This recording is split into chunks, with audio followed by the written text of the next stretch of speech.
ومن يدعو مع الله إلها آخر لا برهان له فإنما حسابه عند ربه إنه لا يفلح الكافرون. كثير من الناس يتعلق بأصحاب القبور، يدعوهم من دون الله، يستغيث بهم، يعكف على قبورهم، يسأله المدد والعون والنصر. هذا الشرك الأكبر، هذا دين المشرك. يجب على أهل العلم أن يبصروا الناس وأن يعلموهم. هذا أعظم الذنوب وأعظم المنكرات، الشرك بالله عز وجل. هكذا دعاء الجن، دعاء الأموات، دعاء الأنبياء، دعاء الملائكة والاستغاثة بهم، هذا هو الشرك الأكبر.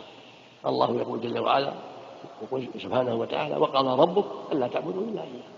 ويقول سبحانه: وما أمروا إلا ليعبدوا الله مخلصين له الدين حنفاء. ويقول جل وعلا: واعبدوا الله ولا تشركوا به شيئا.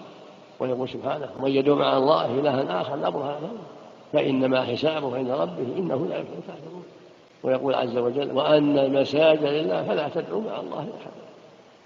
ويقول النبي صلى الله عليه وسلم: الدعاء هو العبادة.